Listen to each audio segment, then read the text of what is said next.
Deep within the heart of our Milky Way galaxy lies an object so mysterious that for decades, scientists struggled to even prove it existed. This object, known as Sagittarius A star, is a supermassive black hole weighing 4 million times more than our Sun. For years, astronomers knew something massive was lurking at the galactic center, but capturing its image proved to be one of the most challenging endeavors in the history of astronomy. The problems they encountered along the way misled researchers, forced them to develop entirely new technologies, and pushed the boundaries of what seemed physically possible. The first major problem that confused scientists for years was the rapid variability of Sagittarius A star itself. Unlike other black holes that have been studied, this one changes its appearance minute by minute. Imagine trying to photograph a dancer in motion while using a camera that takes hours to capture a single image. That was essentially the challenge facing astronomers. Material whirling around the black hole at nearly the speed of light causes the brightness pattern to shift constantly. What appears as a bright spot in one moment might fade or move to a different location just minutes later. This variability became apparent as scientists attempted to coordinate observations across multiple telescopes. The Event Horizon Telescope network, which linked radio observatories from Chile to Hawaii to the South Pole, required all participating telescopes to capture the exact same target at precisely the same moments.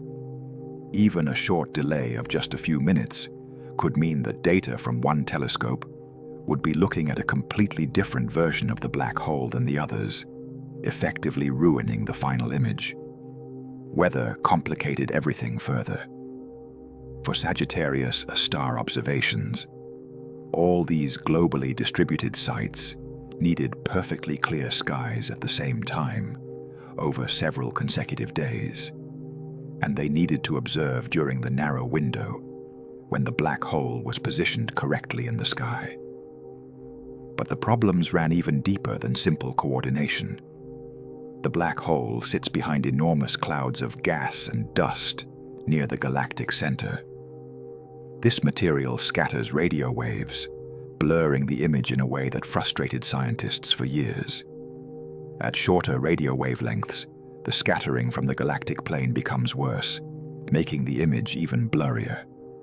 At longer wavelengths, the scattering diminishes, but then the resolution decreases, and the black hole features become impossible to distinguish. Finding the ideal wavelength was like trying to tune a radio to find the one frequency where the signal comes through clearly. Scientists had to balance resolution, clarity, and brightness, all while fighting against the natural interference from intervening cosmic material.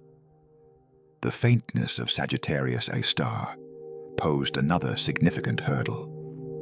The black hole is surrounded by a much weaker accretion flow compared to other black holes, like the one at the center of Messier 87. This means less radiation is emitted from its surroundings, making it harder to obtain a strong, clean signal. Scientists described it as trying to photograph a faint candle in bright daylight, compared to photographing a roaring campfire at night. The campfire naturally stands out against the darkness, but the candle gets lost in the ambient light unless extraordinary care is taken. Adding to these technical challenges, stars and clouds of gas all lie in the same direction as the black hole when viewed from Earth. Their signals overlap with the signal from Sagittarius A star, creating a confusing mess of radio emissions. Separating these signals required months of painstaking analysis after the observations were completed. Scientists had to remove unwanted background signals from the data through careful filtering and cross-checking. By the time the final image was ready in 2022, the team had processed petabytes of raw data, equivalent to thousands of full computer hard drives, and run thousands upon thousands of simulations. The imaging process itself had to be completely rethought, for Sagittarius, a star. Traditional approaches that worked for other astronomical objects treated the target as a static, unchanging object in space. But that assumption fell apart with this black hole. Scientists had to develop entirely new algorithms to handle a target that was morphing and changing while they were actively trying to observe it. Instead of producing a single, stable image, they ended up generating thousands of possible images and then searching for patterns that remained consistent across all of them. This was the only way to ensure that what they were seeing was real and not merely an artifact created by the constant changes happening during observation. Years earlier, another problem in space astronomy had similarly confounded scientists and sparked heated debates that lasted for decades. In the early 20th century, astronomers faced a fundamental question about the nature of the universe itself. When they looked through their telescopes at a fuzzy, spiral-shaped object called the Andromeda Nebula, they could not agree on what they were seeing. Was this mysterious object simply another cloud of gas within our own Milky Way galaxy? Or was it something far more profound, an entirely separate galaxy existing millions of light years away from us? At the time, most scientists believed the Milky Way contained everything that existed. Every star, every planet, every cloud of gas in the universe was thought to be part of our galaxy. The universe, as people understood it, was much, much smaller than what we know today. When early telescopes revealed faint glowing patches of light scattered across the night sky, astronomers classified them as nebulae, assuming they were simply clouds of interstellar material, perhaps regions where new stars were being born. Andromeda was categorized as one of these nebulae, a spiral-shaped patch of light that seemed no different from dozens of other mysterious objects catalogued in the sky. But some astronomers began to suspect something was different about Andromeda. The spiral shape was strikingly organized and structured, unlike the formless clouds of gas they observed elsewhere. Some dared to propose that Andromeda might be what they called an island universe, a complete galaxy in its own right, separate from the Milky Way. This was a radical and almost unthinkable idea. If Andromeda was indeed a separate galaxy, then the universe was incomprehensibly larger than anyone had imagined. It would mean the Milky Way was not alone, but merely one galaxy among countless others, scattered throughout an unimaginably vast cosmos. The debate intensified throughout the early 1900s, one of the strongest arguments against Andromeda being a separate galaxy came from estimates of the Milky Way's size. In 1917, astronomer Harlow Shapley calculated that the Milky Way was approximately 300,000 light-years in diameter, an enormous size by the standards of that time. If Andromeda existed outside the boundaries of such a massive galaxy, it would have to be located millions of light-years away. This distance seemed almost impossible to accept. Shapley and many astronomers who shared his view believed that all known nebulae were part of our galaxy, and that the radical idea of other galaxies was completely unnecessary. Opposing Shapley was another respected astronomer named Heber Curtis. Curtis pointed to several observations that suggested Andromeda might indeed lie far beyond the Milky Way. One major clue was the presence of novae, which are exploding stars that briefly shine extremely brightly before fading away. Curtis observed that novae appearing in Andromeda seemed much dimmer than similar novae observed within the Milky Way. If these were truly the same type of astronomical event occurring at different distances, then the only explanation for the difference in brightness was that Andromeda must be located much farther away than anyone previously thought possible. Curtis also pointed to the structure of Andromeda itself. The spiral shape was far too organized and regular to be a simple gas cloud. If Andromeda and other spiral nebulae were merely clouds within the Milky Way, it remained completely unclear why they would display such distinctive, ordered structures. However, if they were separate galaxies, their spiral shapes made perfect sense. They would be vast collections of billions of stars, structured similarly to the Milky Way itself, but located at tremendous distances. This scientific disagreement reached its climax in 1920 at a historic event now known as the Great Debate. Shapley and Curtis publicly argued their positions at the Smithsonian Institution in Washington. Shapley defended the idea of a single galaxy universe, arguing that the Milky Way was so enormously large that there was simply no need to consider the existence of other galaxies. Curtis insisted that Andromeda and other spiral nebulae were separate island universes, independent galaxies containing billions of stars each. The debate ended without a clear winner.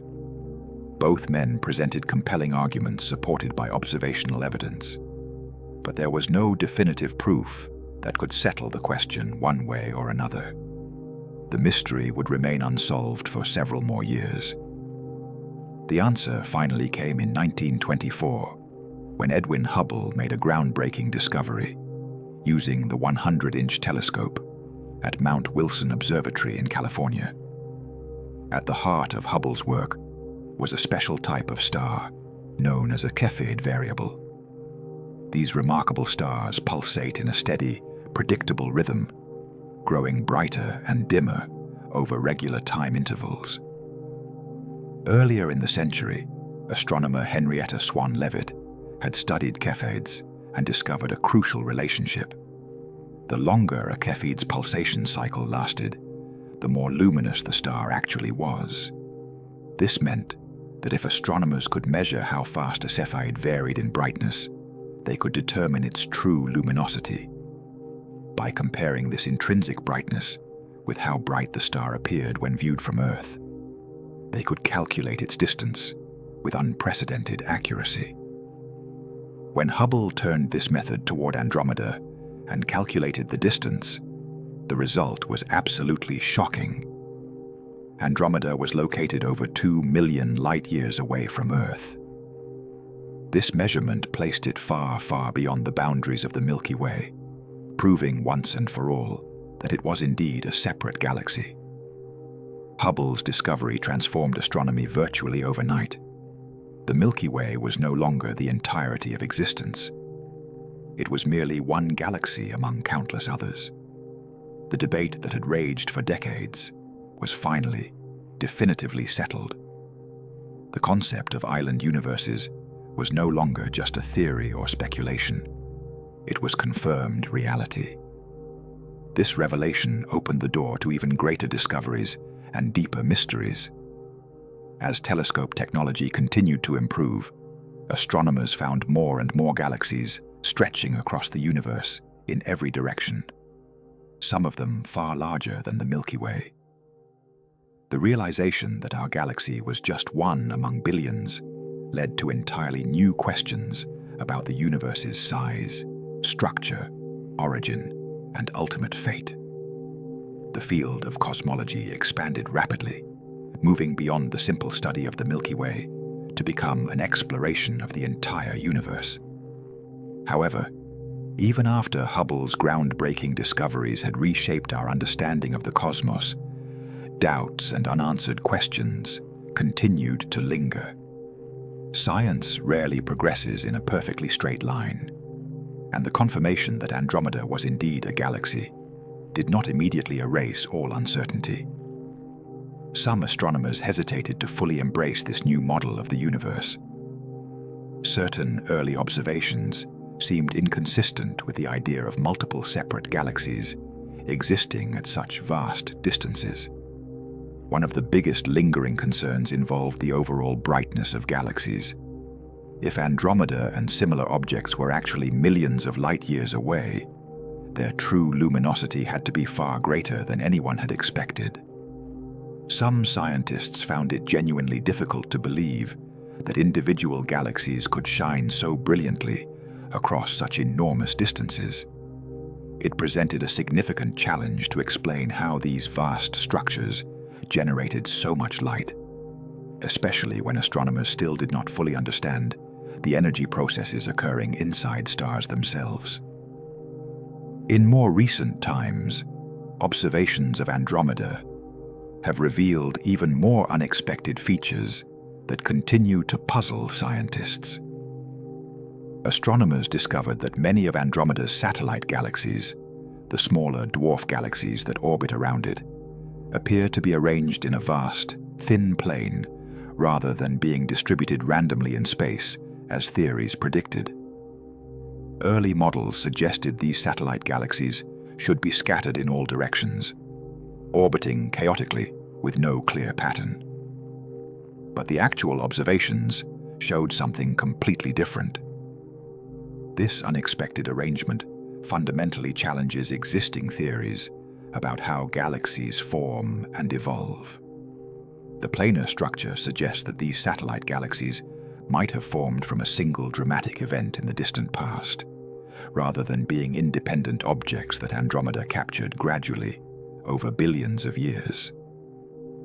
Some astronomers believe Andromeda's satellite system might be part of a much larger pattern, possibly connected to the Milky Way's own group of dwarf galaxies through vast cosmic filaments, which are long strands of dark matter and gas that stretch between galaxy clusters across the universe. The discovery revealed that some of these satellite galaxies are currently in the process of being consumed and destroyed. Their stars and gas are being stretched into long streams as they spiral inward toward Andromeda. Observations have detected enormous arcs of stars and gas extending away from the main galaxy, thought to be remnants of past galactic mergers. These streams provide direct, visible evidence that Andromeda has grown larger over time by absorbing and cannibalizing smaller galaxies, a process that continues even today. One of the clearest examples is the giant stellar stream, a massive ribbon of stars stretching over 100,000 light-years across space. This stream is believed to be the remains of a dwarf galaxy that ventured too close to Andromeda and was gradually torn apart by immense tidal forces. Its stars, which once belonged to a smaller independent system, are now merging into Andromeda's outer halo. Returning to our own galaxy, another problem that misled scientists for years involved attempts to create closed, self-sustaining ecosystems. Understanding whether humans could survive long-term in isolated environments became crucial for planning future space missions. In the early 1990s, an ambitious experiment called Biosphere 2 was constructed in Arizona. The goal was to create a completely sealed, self-sustaining ecosystem that could support human life without any external inputs. Scientists believed that if they could successfully create such a system on Earth, it would prove that similar life support systems could work on long space journeys or on other planets. Biosphere 2 was an enormous structure containing multiple artificial environments, including a rainforest, an ocean with a coral reef, a savanna grassland, a desert, agricultural areas, and living quarters for crew members. 8 people sealed themselves inside in September 1991, planning to remain completely isolated for 2 full years. The structure was airtight, and the plan was for the ecosystem to recycle all air, water, and nutrients indefinitely without any material being added from outside. The experiment failed spectacularly, and in ways that surprised even the scientists involved. Within months, serious problems began emerging. Oxygen levels inside Biosphere 2 started dropping dramatically. Carbon dioxide levels spiked dangerously high. The carefully designed ecosystem began collapsing in ways nobody had predicted. Crops failed to grow properly. Certain insect species died off completely, while others, particularly cockroaches and ants, exploded in population and became overwhelming. The delicate balance the scientists had tried to create simply could not be maintained. By January 1993, less than 2 years into the experiment, oxygen levels had dropped so low that it became dangerous for the crew. External oxygen had to be pumped in from outside, effectively ending the closed system experiment. The carefully planned ecosystem had completely collapsed in less than 2 years. This failure revealed how extraordinarily difficult, perhaps even impossible, it is to create a truly self-sustaining closed ecosystem, even here on Earth, where we have abundant resources and easy access to repairs and adjustments. The lessons from Biosphere 2 highlighted a fundamental problem that continues to plague plans for long-duration space missions. The European Space Agency has spent decades working on the Milky project, attempting to create a closed-loop life support system using sophisticated technology and biological engineering. Despite all their efforts and expertise, they have achieved only partial recycling of resources. Perfect recycling may actually be thermodynamically impossible. The second law of thermodynamics guarantees that in any closed system, some resources will always be lost as waste heat and unusable compounds. There is no way around this fundamental law of physics. Consider the numbers involved for realistic space missions. The International Space Station requires approximately 15,000 pounds of supplies per year for a crew of just 6 people. And that is with significant recycling of water and air already in place.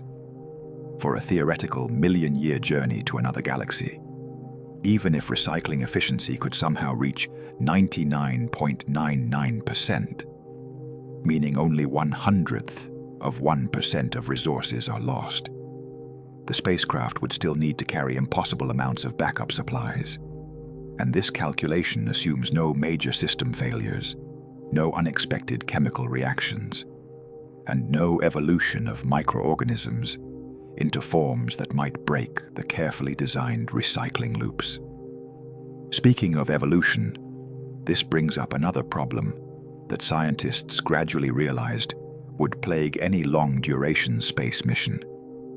It is not just human bodies that would change over millions of years.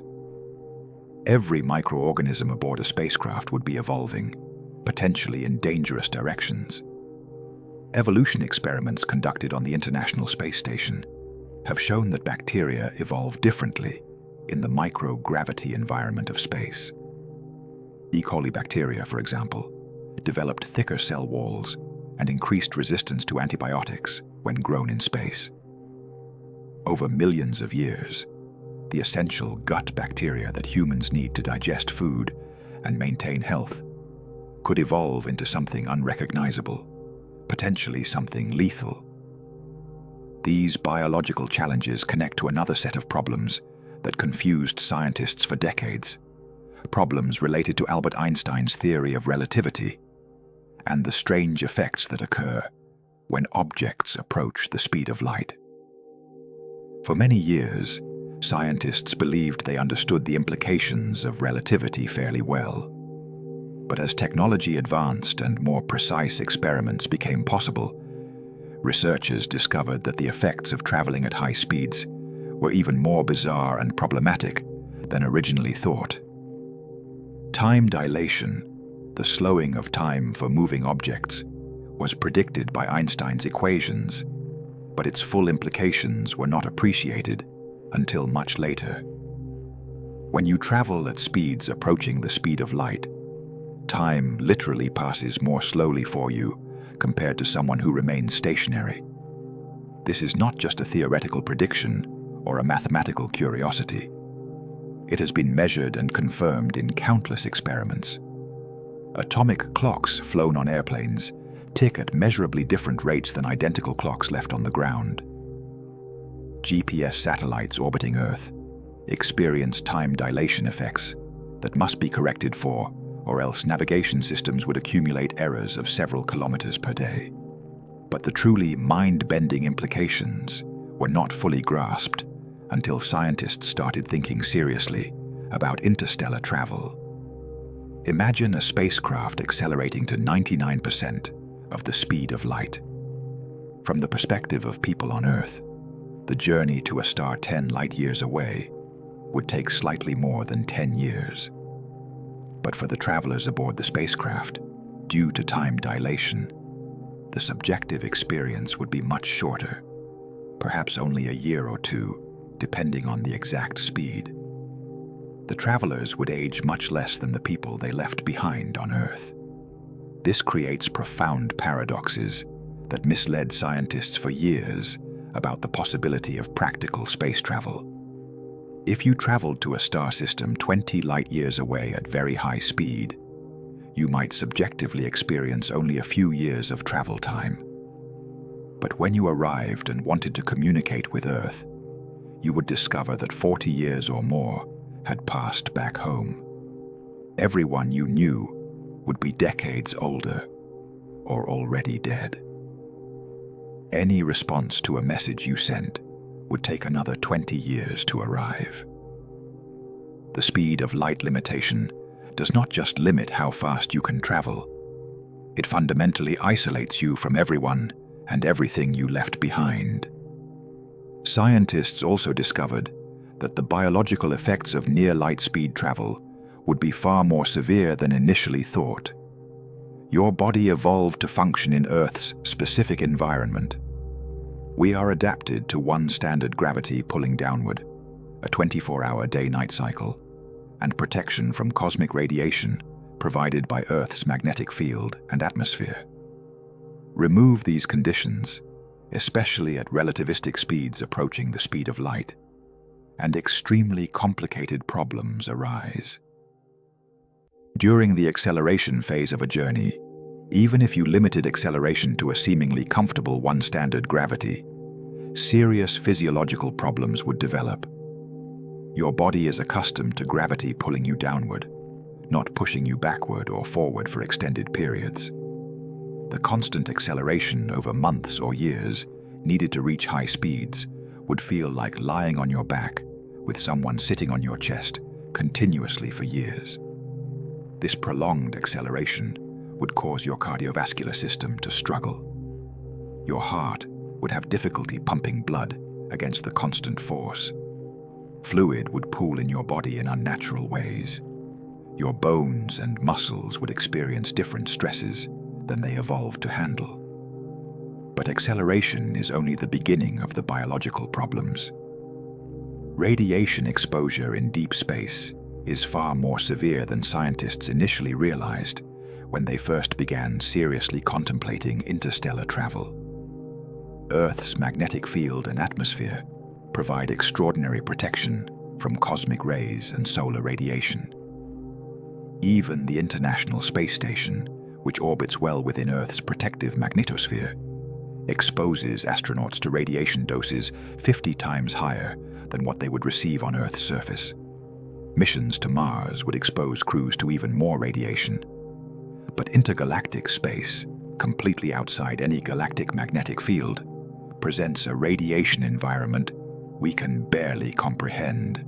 The alpha magnetic spectrometer, installed on the International Space Station, has detected cosmic rays with energies that defy explanation. Some particles carry energies equivalent to a baseball thrown at 60 miles per hour, all concentrated in a single subatomic particle. In intergalactic space, without any galactic magnetic field for protection, these particles would bombard a spacecraft continuously. At relativistic speeds, even ordinary hydrogen atoms become deadly radiation. The interstellar medium, sparse as it is, would impact a near light-speed spacecraft like a constant beam of particle radiation. The faster you travel, the more deadly space becomes. Calculations show that at 99.9% of light speed, the radiation dose would kill any biological crew in minutes, regardless of any shielding humans could reasonably construct. Scientists studying these problems gradually realized that the human body simply was not designed for the extreme conditions of relativistic space travel. Every long-duration space mission we have ever conducted has taught the same humbling lesson. Space is actively trying to kill us in ways we are still discovering. Valery Polyakov spent 437 consecutive days aboard the Mir space station. Scott Kelly spent 340 days on the International Space Station, while his twin brother Mark remained on Earth, providing NASA with invaluable data comparing the effects of long-term space exposure on genetically identical individuals. The results were sobering and revealed problems scientists had not anticipated. Bone loss occurred much faster than expected. Muscle atrophy happened despite rigorous exercise regimens. Vision problems developed that had not been predicted by earlier shorter missions. Genetic changes occurred at the cellular level. Psychological challenges emerged that we are only beginning to understand. The twin study, published in the journal Science in 2019, revealed that Scott Kelly experienced measurable changes in gene expression, cognitive decline, and DNA damage during his year in space. His telomeres, which are the protective caps on chromosomes, lengthened while he was in space, but then shortened rapidly upon his return to Earth, potentially accelerating aging processes. His gut microbiome, the community of bacteria living in his digestive system, shifted dramatically. These changes occurred in just 1 year, and that was within Earth's protective magnetosphere, where radiation exposure is still somewhat limited. Now imagine millions of years in intergalactic space with no protection whatsoever. The radiation environment would be catastrophic for any biological organism. DNA repair mechanisms that evolved on Earth under Earth's radiation environment would be completely overwhelmed. Cancer rates would skyrocket. Mutations would accumulate over time in ways that would fundamentally change what it means to be human. After millions of years of exposure, radiation would essentially destroy any biological crew, making long-term survival completely impossible without technology far beyond anything we can currently imagine. These problems connect to another issue that confused scientists for decades: the problem of maintaining complex technology over extremely long time periods. The Voyager spacecraft, humanity's longest operating deep space missions, are beginning to fail after just 46 years. Their plutonium power sources are gradually depleting. Scientific instruments are shutting down one by one. Thrusters are clogging with residue. By 2025, we will likely lose contact with them forever. These are relatively simple robotic probes with no moving parts and minimal systems. Now imagine trying to maintain a life-supporting generation ship, a vessel carrying living humans for not just decades, but millions of years. Material science imposes hard limits that cannot be overcome with current understanding. Metal fatigue accumulates over time. Cosmic ray damage degrades materials at the molecular level. Micrometeorite impacts, though individually tiny, accumulate to cause significant damage over long periods. Simple wear and tear from normal use breaks things down. The International Space Station requires constant maintenance and regular replacement of parts shipped up from Earth. Its solar panels degrade over time. Seals develop leaks. Electronics fail and must be replaced. NASA estimates the ISS can last perhaps 30 years total before it becomes too degraded to safely operate. Scaling this up to millions of years is not just a bigger engineering challenge. It may be genuinely impossible with any materials we know of or can conceive of creating. Three-dimensional printing technology and self-repairing systems offer some hope, but face their own fundamental limitations. Every recycling process loses some material to entropy. Every repair operation introduces potential new failure points. A spacecraft would need to carry raw materials sufficient for millions of years of continuous repairs, or somehow harvest materials from the near vacuum of intergalactic space. Neither option appears remotely realistic, given the laws of physics as we understand them. Power generation for millions of years poses what may be another insurmountable impossibility.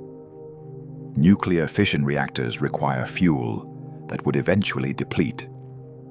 Fusion reactors, if we ever successfully build them, would need deuterium and tritium fuel that could not be replaced during an intergalactic journey. Solar panels are completely useless once you leave the vicinity of stars. In the vast darkness between galaxies, there simply is no sunlight to collect. Some proposals suggest carrying enormous fuel reserves or using exotic power sources like antimatter, but the mass requirements become absurd. The energy needed to accelerate all that fuel mass to near light speed exceeds the energy the fuel could provide. Scientists have also discovered that quantum effects create their own set of problems at relativistic speeds. Quantum decoherence, the loss of quantum information due to interactions with the environment, would pose severe challenges for any quantum technologies used for navigation, communication, or computation. Over millions of years, interaction with cosmic rays and the quantum vacuum fluctuations would inevitably cause quantum information to degrade. Any systems depending on maintaining quantum coherence would potentially fail catastrophically. The psychological and sociological challenges of multi-generational space travel present yet another category of problems that researchers failed to fully appreciate until relatively recently. The Mars 500 experiment, which simulated a 520-day mission to Mars, locked 6 volunteers in a confined spacecraft mock-up. They experienced depression, sleep disorders, and interpersonal conflicts. One crew member became so psychologically isolated that he stopped participating in group activities entirely. This was just 520 days, and the participants knew they could leave if a true emergency occurred. True intergalactic travelers would face millions of years with absolutely no possibility of escape, no hope of rescue, and no prospect of ever reaching the destination in their lifetimes. Studies of isolated Antarctic research stations, submarine crews, and individuals in solitary confinement show consistent patterns. Humans fundamentally need variety, purpose, and hope to maintain psychological health. A journey where thousands of generations would live and die without ever seeing the destination or experiencing anything beyond the interior of the spacecraft would create unprecedented psychological pressures. How do you maintain a sense of purpose when your great-great-great-grandchildren, multiplied by 1,000 generations, still will not see the journey's end? How do you prevent the gradual breakdown of social structures, the loss of knowledge and technical skills, and the evolution of the culture into something completely different from what started the journey? These problems extend beyond individual psychology to civilization-scale challenges. Information, which is the glue holding societies together, cannot overcome the speed of light barrier. Any attempt at intergalactic expansion would fragment humanity into isolated islands, each evolving independently until they no longer recognize each other as being the same species or even sharing common origins. Within our own solar system, we already see communication delay problems that preview these impossibilities. A message to Mars takes between 4 and 24 minutes, depending on the orbital positions of the planets. The New Horizons probe at Pluto requires 4.5 hours for signals to travel each way. The Voyager probes, now in interstellar space, take over 22 hours for one-way communication, To Andromeda, our nearest major galactic neighbor, a message would take 2.5 million years to arrive. A round-trip conversation would span 5 million years. During that time span, entire species evolve and go extinct on Earth. The genus Homo, which includes modern humans, has only existed for approximately 2.8 million years. Any message we sent to Andromeda would be answered, if at all, by beings as different from us as we are from Australopithecus, our ancient ancestors who were just beginning to walk upright.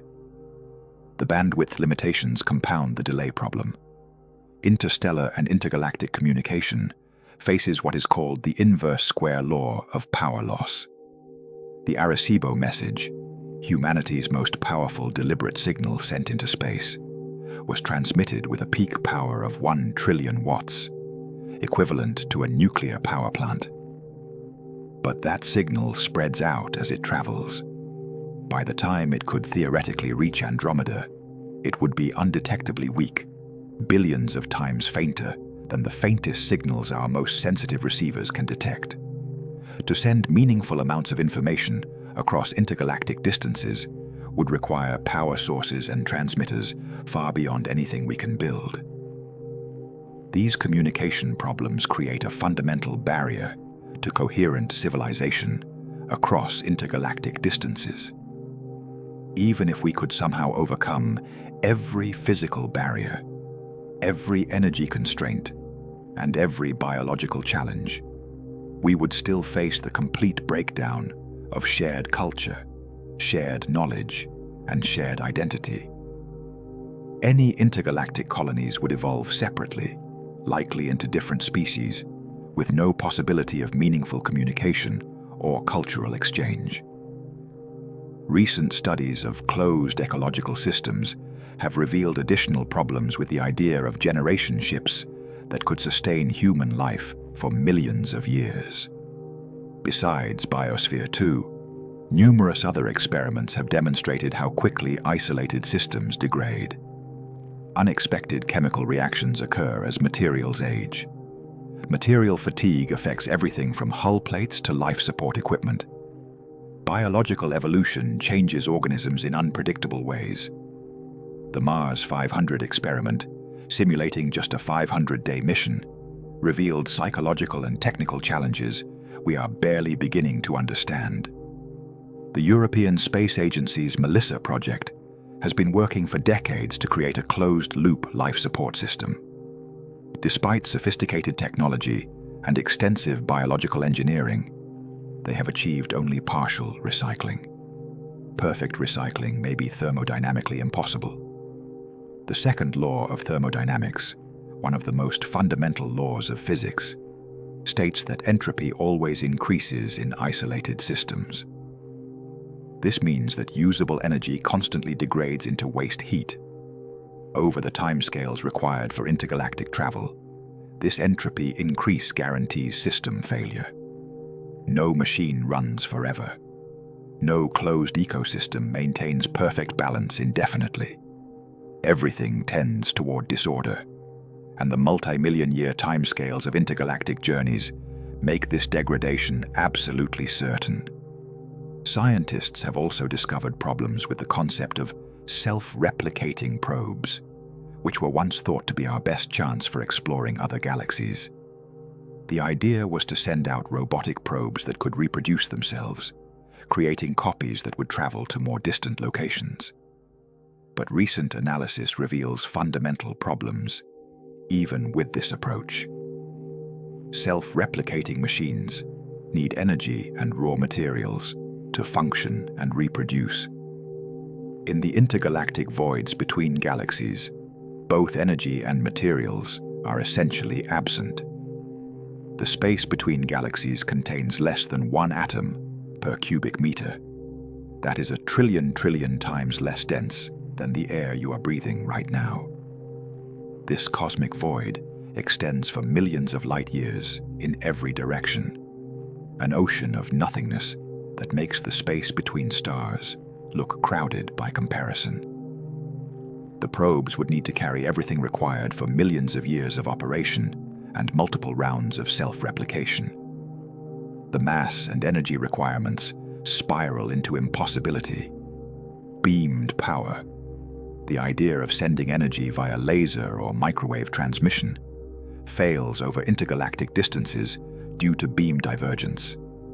Even a perfectly focused laser beam spreads out over distance due to the fundamental physics of wave propagation.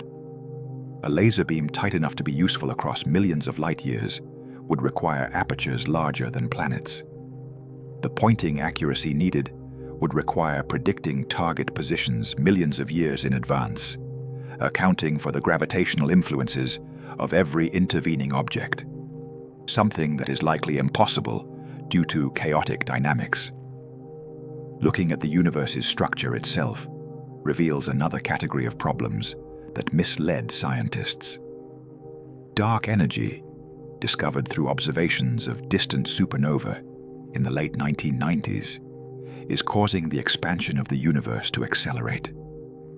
This was completely unexpected.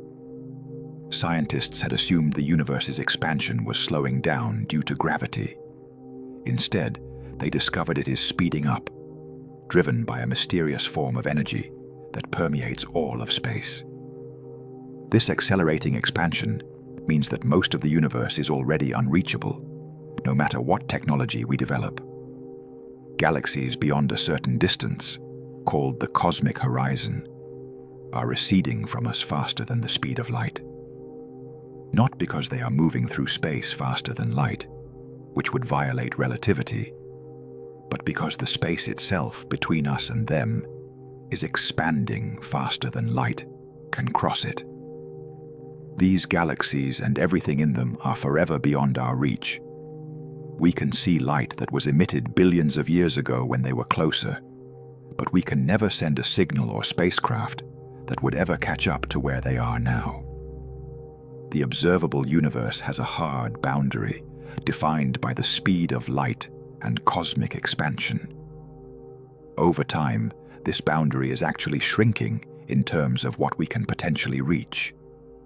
Galaxies that are currently just barely within our cosmic horizon will drift beyond it in the future as expansion continues. The universe has not just set a speed limit through the laws of physics. It has structured itself so that most of existence will forever remain beyond our reach, no matter how advanced our technology becomes. Scientists studying the Fermi paradox, which asks why we have not detected any signs of alien civilizations despite the vast number of potentially habitable planets, have realized this isolation might be universal. The paradox has become sharper with recent discoveries. The detection of thousands of exoplanets has confirmed that planets are extremely common. Many of these planets orbit within their star's habitable zone, where liquid water could exist. Yet we detect no radio signals, no optical laser communications, no obvious signs of technological civilizations anywhere we look. The silence is deafening. The rare Earth hypothesis, proposed by scientists Peter Ward and Donald Brownlee, lists the improbable coincidences required for complex life to develop. A stable star of the right type, a rocky planet at the right distance, a large moon to stabilize the planet's axial tilt, gas giant planets in the outer system to deflect asteroids away from the habitable planet, plate tectonics to regulate climate over geological time, a magnetic field strong enough to deflect solar wind and cosmic radiation. Each requirement reduces the probability of Earth, like worlds existing elsewhere. Even if simple microbial life is relatively common in the universe, the jump to complex multicellular life might be extraordinarily improbable. The evolution of complex life on Earth required the development of mitochondria, which occurred when one cell engulfed another in a symbiotic relationship.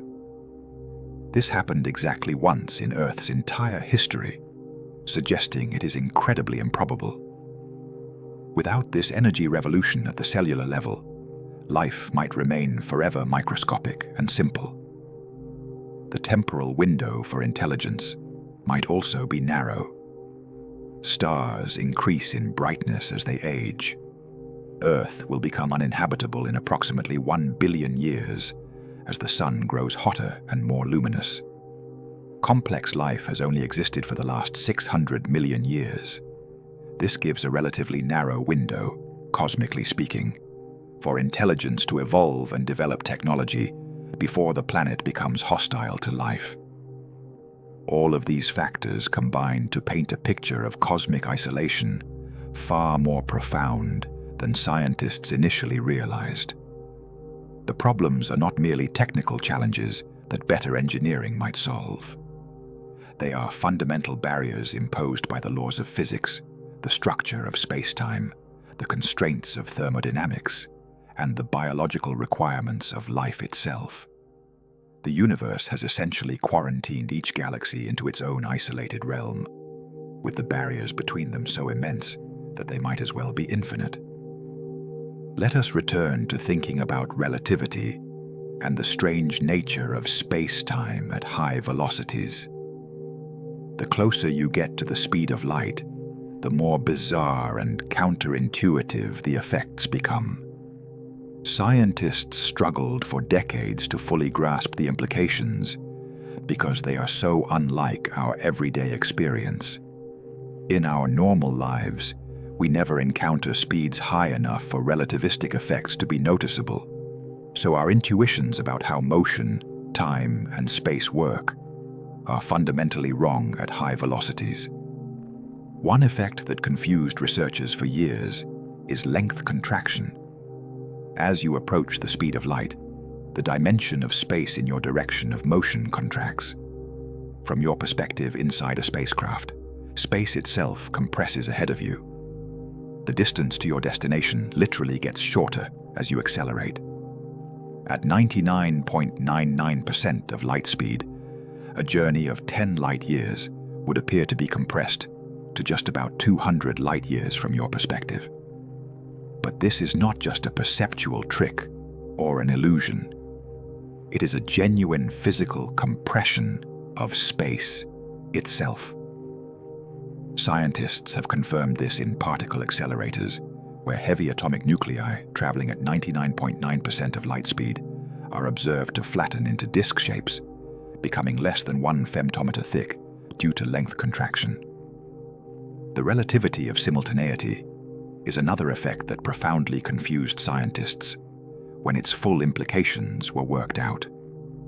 Events that appear to happen simultaneously to one observer will not appear simultaneous to another observer moving at a different velocity. Imagine you are on a spacecraft traveling past Earth at 90% of the speed of light. You have synchronized clocks at the front and back of your ship. From your perspective inside the spacecraft, these clocks tick in perfect unison. But from Earth's perspective, the clock at the front of your ship is running behind the clock at the back. Events that you experience as happening at exactly the same time are seen by Earth observers as happening at different times. The very concept of now, the present moment, becomes relative. There is no universal present moment that everyone across the universe agrees upon. This has been demonstrated countless times in particle physics experiments.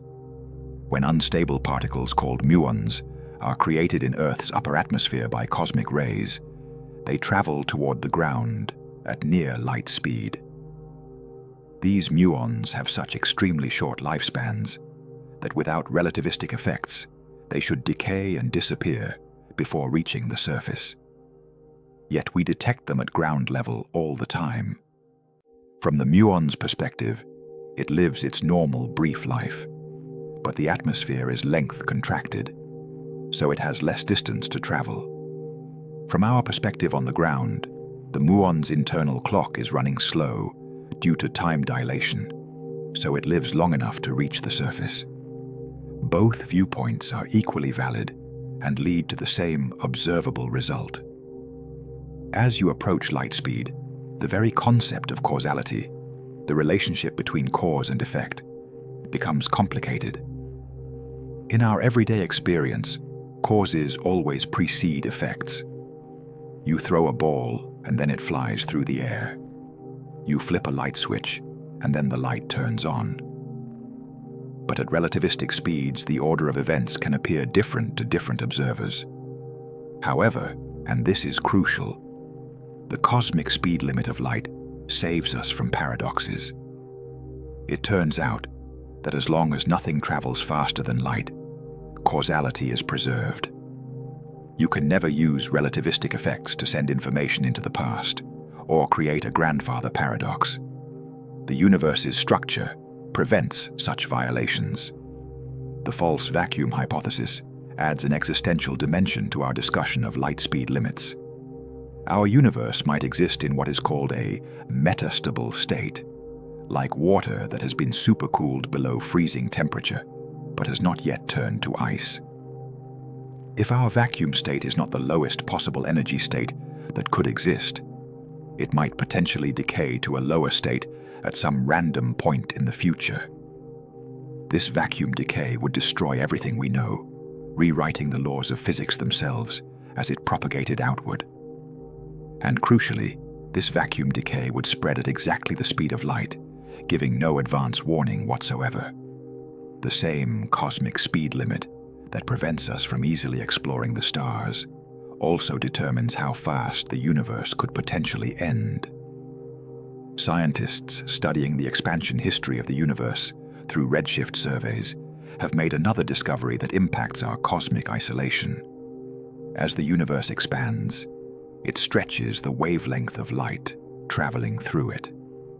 The most distant galaxies we can observe are redshifted so severely that their visible light is stretched all the way into the infrared part of the spectrum. This cosmic redshift is a direct measurement of how much space has expanded since the light was originally emitted. The Atacama Cosmology Telescope and the South Pole Telescope have measured tiny variations in the cosmic microwave background radiation, which reveal the universe's expansion history in exquisite detail. These measurements, combined with observations of distant supernovae and large-scale galaxy surveys, all point to the same conclusion. Dark energy is real. The acceleration of expansion is happening and continuously increasing. Our cosmic isolation is not just a current fact, but our permanent destiny. We live in what might be called the cosmic loneliness era. The universe was once more compact. 13 billion years ago, when the universe was young, galaxies were much closer together, interacting and merging frequently. That cosmic neighborhood is now gone forever, stretched apart by billions of years of expansion. We are seeing the universe's youth through our telescopes, but we live in its isolating middle age, and we are headed toward an old age of ever-increasing separation. The observation of very distant galaxies provides a poignant reminder of our isolation.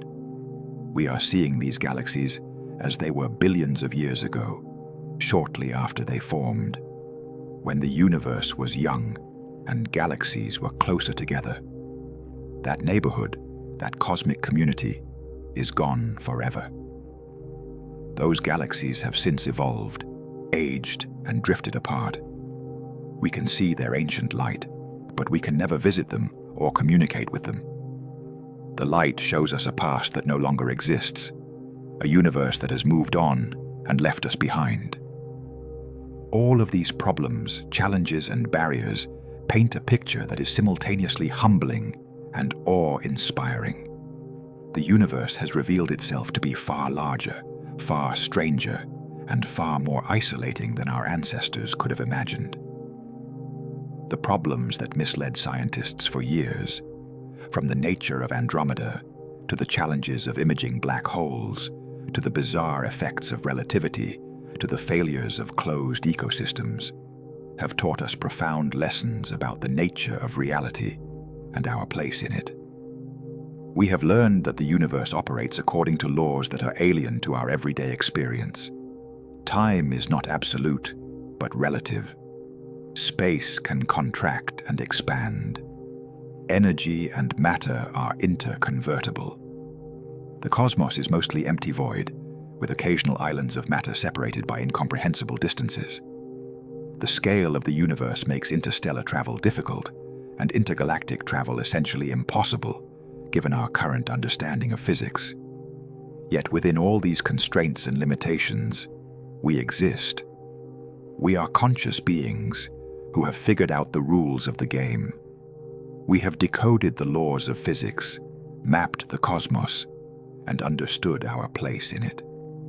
We are made of matter that was forged in the hearts of dying stars, scattered across space, and eventually assembled through billions of years of cosmic evolution into beings capable of understanding the very process that created us. That is perhaps the most profound realization of all. The problems that misled scientists have ultimately led us to deeper truths. The debate over whether Andromeda was a nebula or a galaxy taught us that our universe is incomparably larger than we thought. The challenges of imaging Sagittarius A star taught us about the extreme environments at the centers of galaxies and pushed our technology to its absolute limits. The failures of closed ecosystems taught us how extraordinarily difficult it is to maintain life in isolation. The strange effects of relativity taught us that our intuitions about reality at high speeds are fundamentally wrong. Each problem solved revealed new mysteries. Each answer generated new questions. This pattern, this endless unfolding of deeper understanding, defines the scientific endeavor. We may never travel to other galaxies. We may be permanently isolated in our small corner of the cosmos, limited by the speed of light and the vast distances between galaxies. But we are not limited in our ability to observe, to think, to understand, and to wonder. We can map the universe with our telescopes. We can understand its laws with our mathematics. We can probe its mysteries with our experiments. The space between galaxies may be an ocean of void that we can never cross, but we have already crossed oceans of ignorance and darkness to arrive at our current understanding. 1,000 years ago, humans did not know that stars were distant suns. 500 years ago, we did not know that Earth orbits the sun. 200 years ago, we did not know about galaxies beyond our own. 100 years ago, we did not know the universe was expanding. Each generation has pushed back the boundaries of the unknown. The problems discussed here, from the imaging challenges of Sagittarius A star, to the unexpected arrangement of Andromeda's satellites, to the biological barriers of space travel, represent the current frontier of human knowledge. They are the problems misleading today's scientists, just as previous problems misled scientists of earlier generations. And just as those earlier scientists eventually solved their problems and expanded our understanding, future scientists will solve these problems or discover why they cannot be solved. There is something profound and even beautiful about the barriers the universe has placed around us. They force us to appreciate what we have here on Earth. They make us realize how precious and unique our planet is. They remind us that we are part of something vast and ancient and magnificent, even if we can never directly touch most of it. The same laws that prevent us from easily reaching the stars also ensure that when we look up at the night sky, we are seeing genuine cosmic history, light that has traveled for millions or billions of years to reach our eyes. Every photon of light that enters your eye when you look at Andromeda began its journey over 2 million years ago. It traveled across the void, crossed the vast distances between galaxies, entered Earth's atmosphere, and ended its journey in your eye, where it triggered a cascade of chemical reactions that your brain interprets as the sight of a distant galaxy. That photon's journey connects you directly to the cosmos in a way that is both physical and profound. The scientists who struggled to understand Andromeda in the early 20th century were not wrong to be confused. The universe they were trying to understand was genuinely stranger than their imaginations could easily grasp. The scientists attempting to image Sagittarius A star were not foolish to find the task nearly impossible. They were attempting something at the absolute edge of physical possibility. The researchers who tried to create closed ecosystems were not naive to believe it might work. They were probing the boundaries of ecological science. Each of these efforts to solve seemingly impossible problems has taught us something valuable about the nature of reality. As we continue to develop better telescopes, more sophisticated imaging techniques, more powerful computer simulations, and deeper theoretical understanding, we will undoubtedly discover new problems that will mislead us, new barriers we did not expect, new mysteries to solve. The universe has a way of being more complex than we anticipate. Every time we think we have figured something out, we discover new layers of subtlety and complication. This is not a defect in our scientific method. It is a feature of reality itself, which appears to be inexhaustible in its depth and complexity. The black hole at the center of our galaxy, Sagittarius A star, continues to hide its secrets even after we have finally captured its image. The photo showed us the ring of superheated material orbiting the event horizon, but it raised as many questions as it answered. What is happening inside the event horizon, where space and time break down? How does the black hole's magnetic field work? Why is it so relatively quiet compared to other supermassive black holes?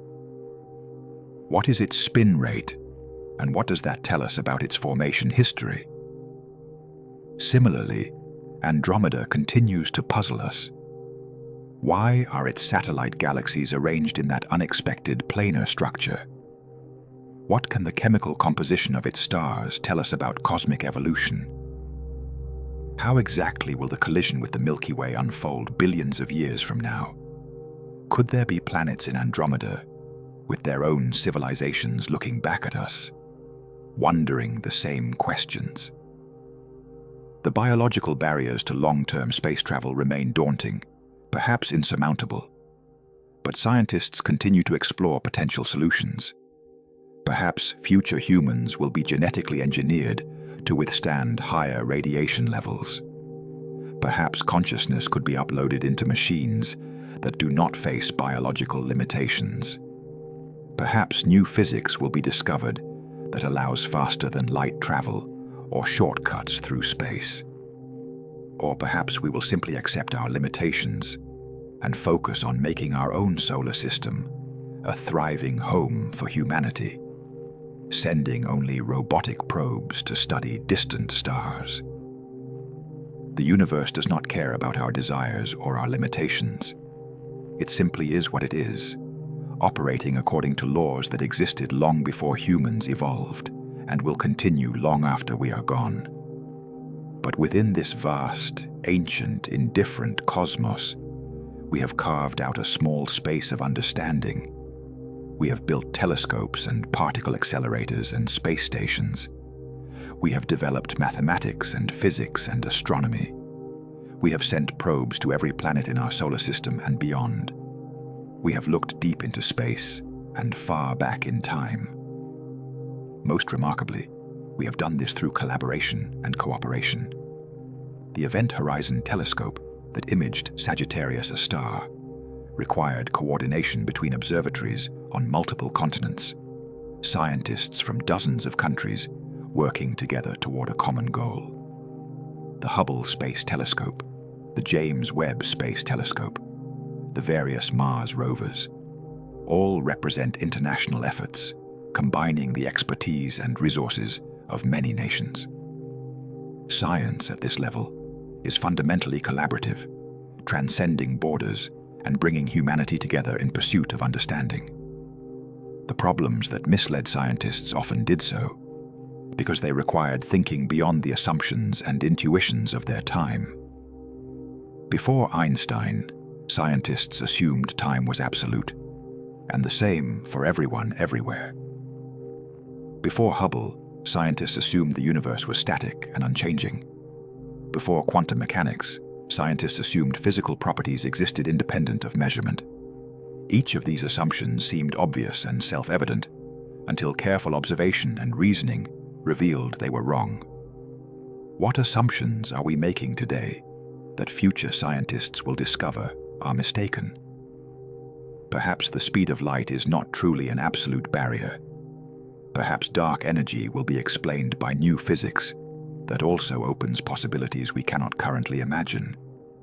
Perhaps consciousness is not limited to biological systems in the way we currently think.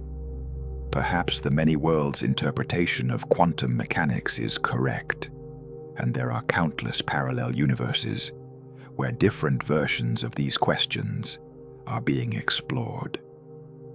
We do not know what we do not know, and that is both humbling and exciting. The journey of understanding is ongoing. Each generation of scientists stands on the shoulders of those who came before, seeing a little farther, understanding a little more deeply. The problems that confused and misled scientists of the past led to breakthroughs that advanced human knowledge. The problems confusing and misleading scientists today will likely do the same. The pattern repeats across history. Confusion gives way to clarity.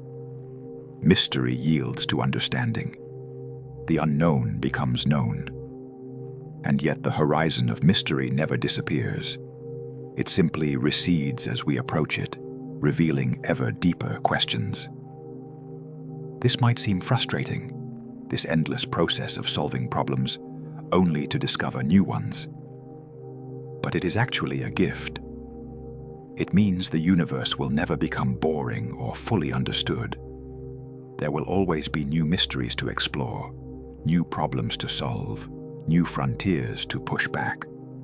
As long as conscious beings exist to ask questions and seek answers, the cosmic adventure continues. We are participants in an ongoing story of discovery that stretches from our distant past into an open-ended future. The space-based observatories of the future, the improved versions of the Event Horizon Telescope, the next generation of particle accelerators, the more sophisticated computer simulations, all of these tools will help us probe deeper into the mysteries. But the most important tool is human curiosity itself, the drive to understand, to question, to explore. That curiosity led ancient humans to map the stars. It led medieval scholars to develop mathematics. It led Renaissance scientists to question ancient assumptions. It led modern researchers to unlock the atom, map the genome, and image black holes. And it will lead future scientists to discoveries we cannot yet imagine. So while the problems that misled scientists have taught us about the universe's barriers and limitations, they have also revealed its wonders. Yes, we are isolated in our galaxy. Yes, the speeds required for interstellar travel are beyond our current reach. Yes, the universe is vast and mostly empty and expanding into ever greater isolation. But we are here now, conscious and aware, able to perceive and understand this magnificent cosmos. We are the universe's way of knowing itself, temporary patterns of matter and energy that have somehow gained the ability to think and wonder and explore. That is the ultimate answer to all these problems and mysteries. Despite all the barriers and challenges, despite our limitations and our cosmic isolation, we exist and we understand. We have taken the raw material of dead stars and somehow organized it into living, thinking beings. We have developed language and mathematics and science.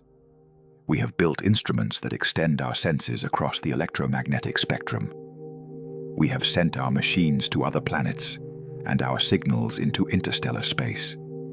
And we have looked up at the night sky and decoded what we see there, understanding our place in the cosmic story. The problems that once confused us now enlighten us.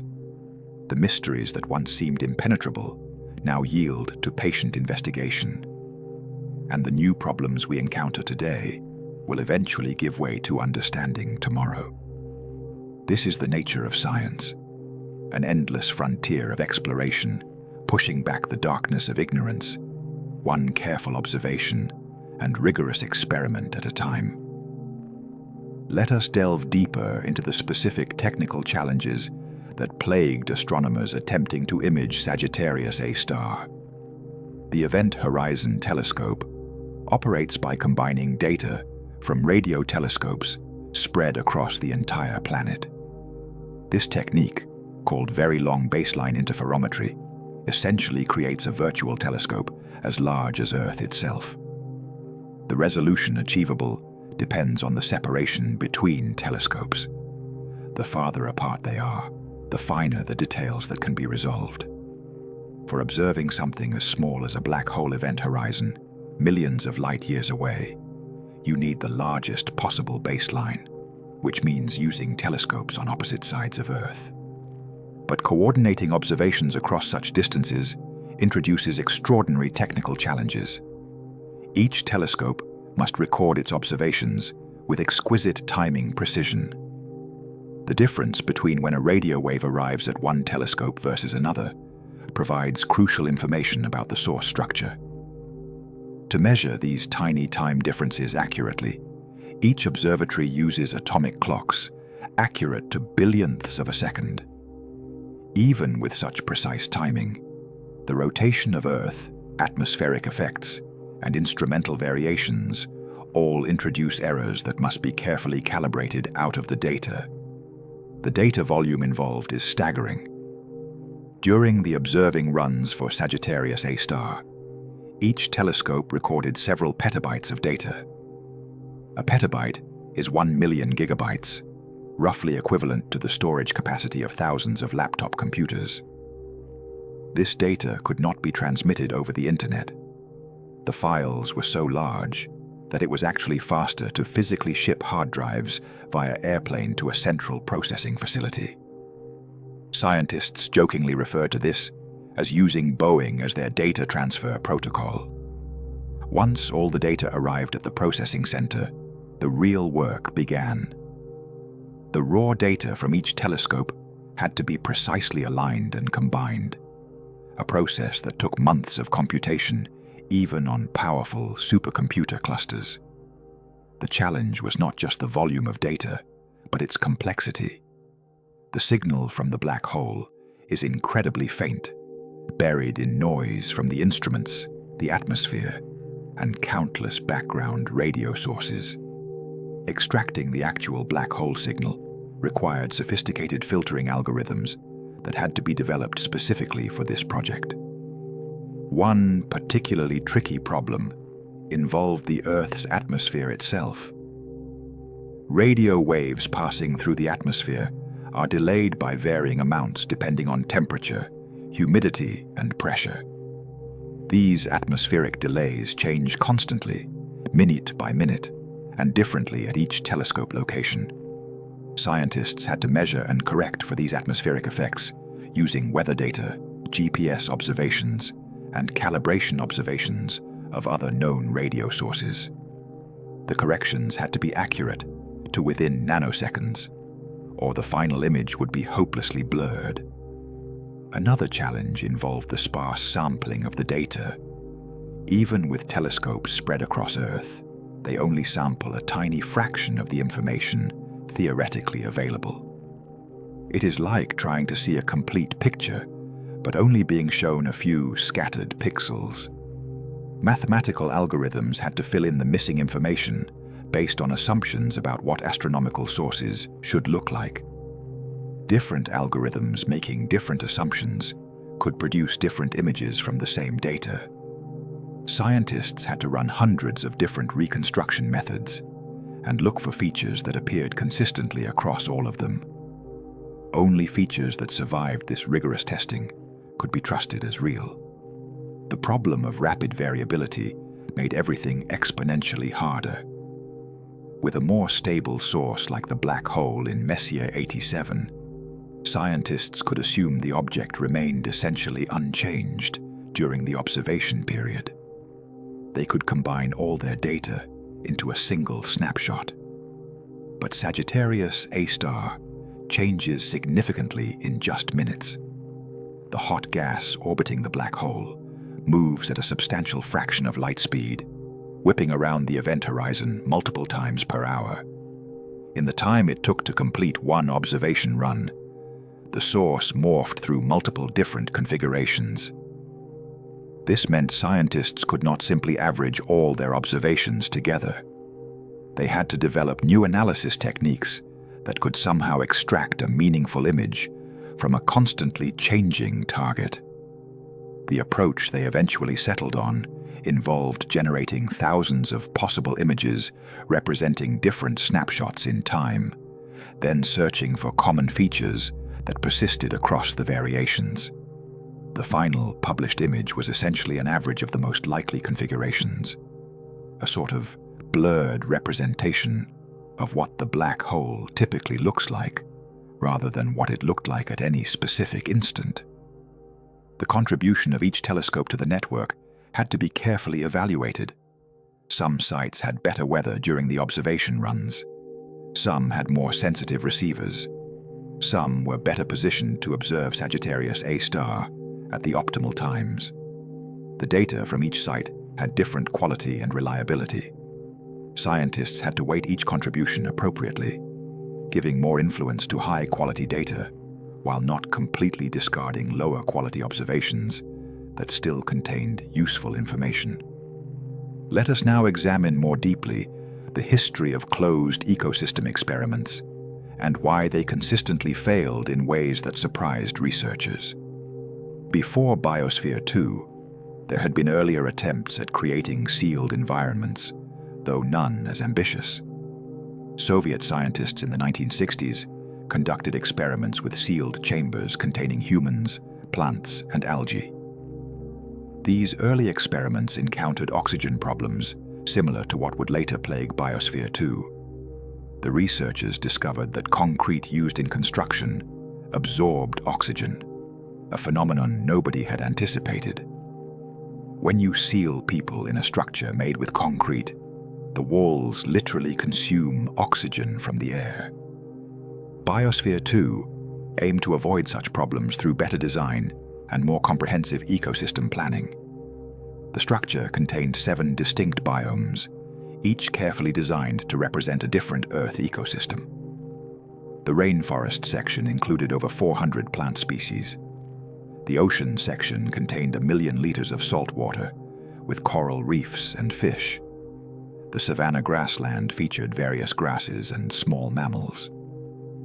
Each biome was intended to contribute to the overall cycling of nutrients, water, and gases that would keep the system balanced. The agricultural section was supposed to provide food for the crew. They grew crops including rice, wheat, beans, potatoes, and various vegetables. They also kept chickens, goats, and pigs for protein. The plan was for the crew to be entirely self-sufficient, growing all their food without any external inputs. This proved far more difficult than anticipated. Pest insects multiplied rapidly in the warm, humid environment. Crop yields were lower than expected. The crew found themselves working exhausting hours trying to maintain the agricultural systems, leaving less time for their scientific experiments.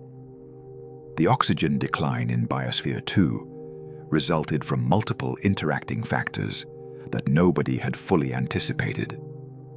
The rich organic soil introduced into the structure contained countless microorganisms that consumed oxygen as they decomposed organic matter. The concrete in the structure's foundations continued to absorb oxygen through a chemical reaction with atmospheric carbon dioxide, forming calcium carbonate. Morning glory vines, which had been introduced as part of the ecosystem, grew far more vigorously than expected, covering large areas and consuming oxygen at night when they could not photosynthesize. As oxygen levels dropped, crew members began experiencing symptoms similar to altitude sickness. Headaches, difficulty concentrating, and fatigue became common. Carbon dioxide levels climbed dangerously high, reaching concentrations that affected cognition and sleep. The crew had to spend increasing amounts of time working on life support systems rather than conducting the planned research. Eventually, oxygen had to be pumped in from outside, effectively ending the closed system experiment. But the problems went beyond just atmospheric chemistry. The soil ecosystem failed to function as planned. Certain key decomposer species died off, while others exploded in population. The careful balance between oxygen-producing plants and oxygen-consuming organisms proved impossible to maintain. Unexpected chemical reactions occurred as various organic and inorganic compounds interacted in ways the designers had not foreseen. The nitrogen cycle, crucial for plant growth, became disrupted. Nutrients that should have been recycled became locked up in forms unavailable to plants. Water management posed constant challenges. Although water was recycled through condensation and collection systems, the quality gradually degraded. Dissolved minerals accumulated. Algae bloomed in unexpected locations. The ocean section experienced pH shifts that stressed the coral reefs. The complex interconnected nature of the ecosystems meant that a problem in one area often cascaded into other areas in unpredictable ways. Social and psychological problems among the crew mirrored the ecological difficulties. Living in an isolated, sealed environment with the same small group of people for months on end created tensions. Disagreements arose about priorities, about how to respond to system failures, about work assignments. The stress of constant problem-solving and the physical effects of marginal oxygen levels exacerbated interpersonal conflicts. By the end of the experiment, the crew had split into factions, barely communicating with each other. The Melissa project mentioned earlier represents a more modest but more rigorous approach to closed-loop life support. Rather than trying to create complete ecosystems, Melissa focuses on engineered biological systems designed for specific functions. They use specially selected strains of bacteria, algae, and plants chosen for their efficiency in converting waste products back into useful resources. The system processes human waste, converting it through multiple stages involving different organisms into clean water, oxygen, and nutrients that can grow food crops. Even this more controlled approach has encountered numerous challenges over decades of development. The bacterial strains sometimes evolve in unexpected directions, becoming less efficient or developing characteristics that interfere with other parts of the system. The balance between different stages of processing has to be constantly monitored and adjusted. Temperature, pH, light levels, nutrient concentrations all affect how well each component functions. A problem in one stage can cause cascading failures through the rest of the system. Perfect recycling remains elusive.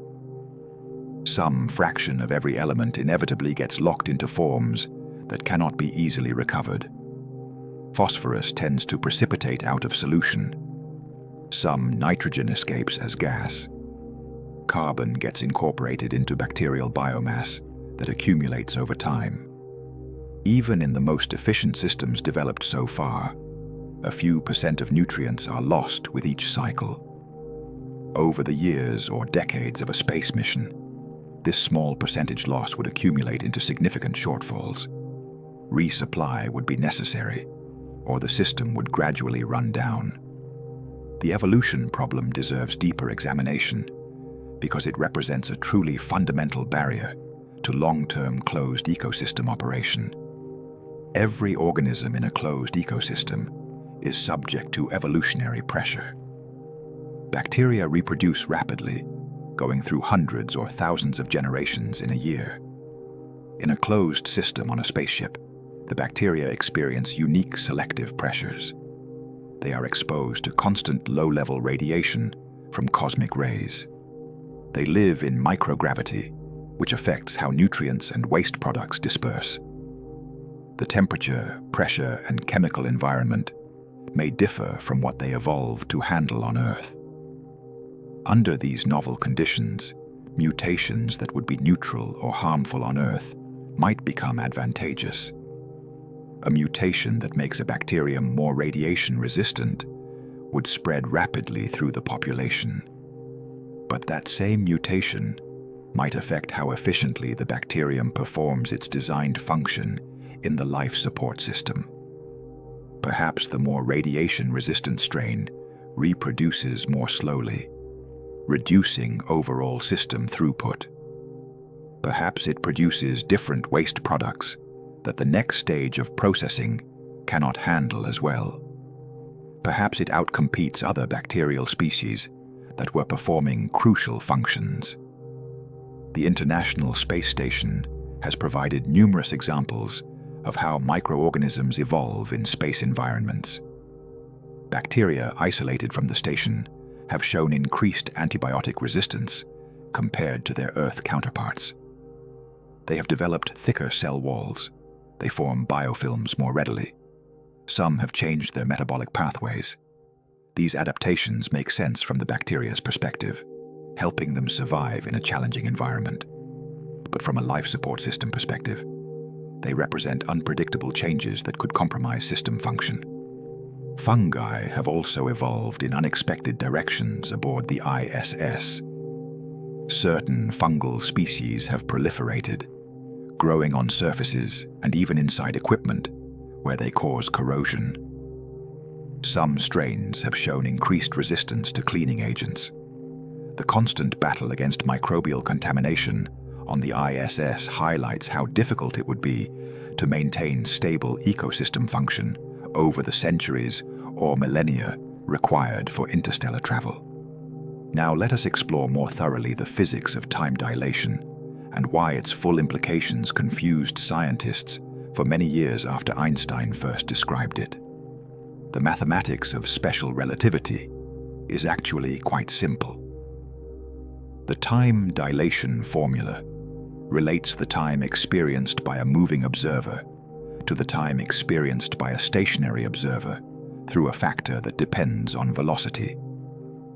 As velocity approaches the speed of light, this factor approaches infinity, meaning time slows down dramatically for the moving observer.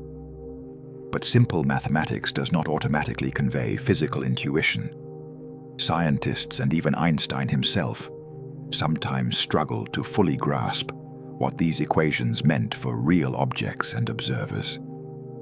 The twin paradox, first proposed in the early 1900s, seemed to create a logical contradiction. If one twin travels at high speed while the other remains on Earth, each should see the other's time running slow from their own reference frame. So which twin actually ages less? The resolution involves recognizing that the traveling twin must accelerate to turn around and come home, breaking the symmetry between the two reference frames. The twin who accelerates experiences less elapsed time and returns younger.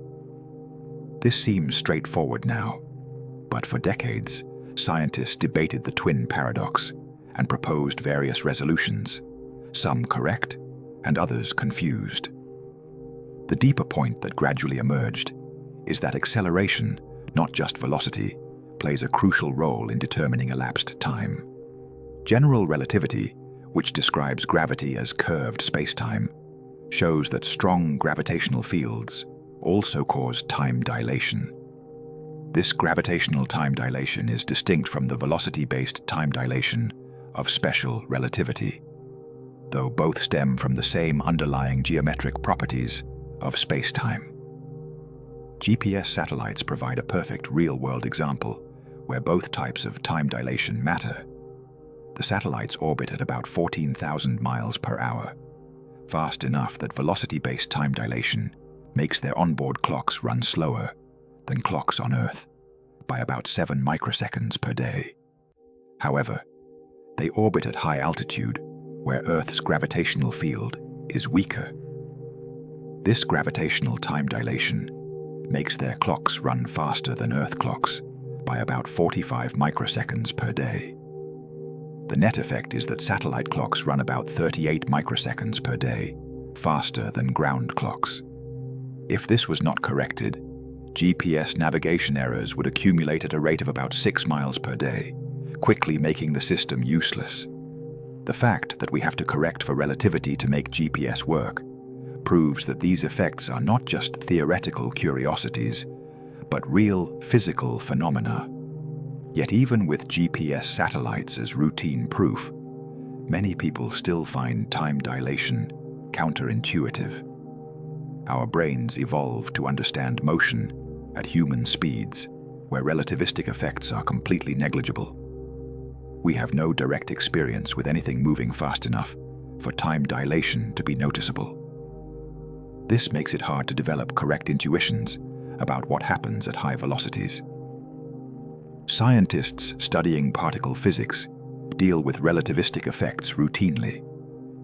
In particle accelerators like the Large Hadron Collider, protons are accelerated to 99.99999% of light speed. At this speed, the time dilation factor is about 7,000. A process that takes 1 second in the proton's reference frame appears to take almost 2 hours in the laboratory reference frame.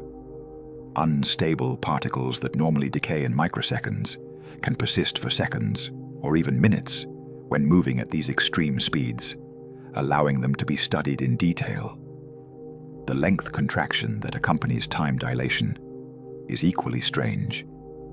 In the reference frame of a particle moving at 99.99999% of light speed, the entire 27-kilometer circumference of the Large Hadron Collider appears contracted to just a few meters. The particle essentially sees itself traveling through a much smaller ring. Yet, from the laboratory perspective, it is the particle itself that is contracted in its direction of motion, flattened into a disk shape. Both perspectives are valid. The apparent size of objects genuinely depends on relative motion.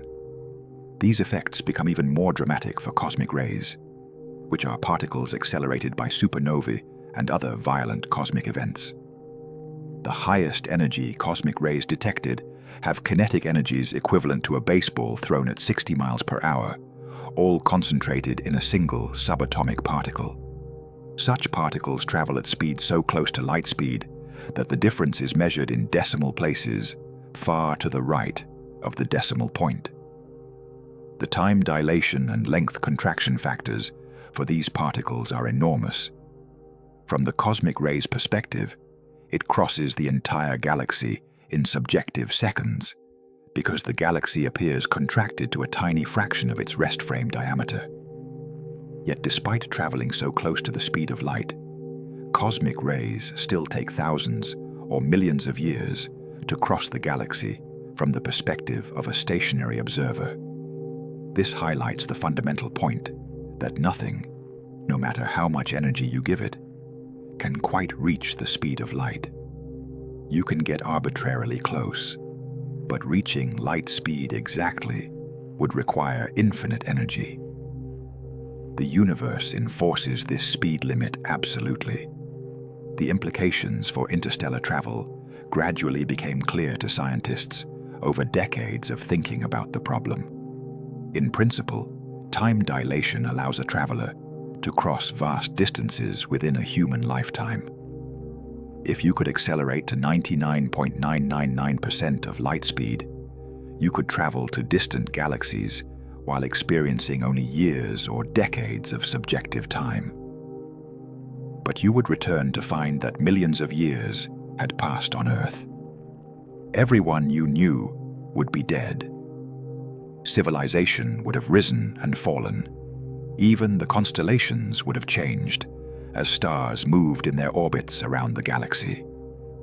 This temporal isolation might be even more profound than the spatial isolation we have discussed. Even if you could reach distant places, you could never truly go home. The Earth you left would no longer exist. You would be a time traveler as much as a space traveler, catapulted into the future by the simple act of traveling at high speed. This realization slowly dawned on scientists considering interstellar missions. The psychological and social implications are staggering. Some science fiction stories have explored generation ships that travel at slower than light speeds for centuries or millennia, with many generations living and dying aboard the ship before reaching the destination. But relativistic travel raises different questions. Could someone cope with knowing that accepting a mission to a distant star means abandoning their entire world, not just spatially, but temporally? What would motivate someone to take such a one-way journey into the future? Would you need to send people who had no strong attachments on Earth? Or would that very detachment make them psychologically unsuited for the mission? The radiation problem in space deserves further examination, because it operates on multiple levels that scientists slowly came to understand over decades of space exploration. When people first began thinking seriously about space travel in the mid-20th century, radiation was known to be a concern, but the full scope of the problem was not appreciated. Early understanding focused on solar radiation, the charged particles emitted by the sun. Scientists knew that solar flares could produce dangerous bursts of radiation.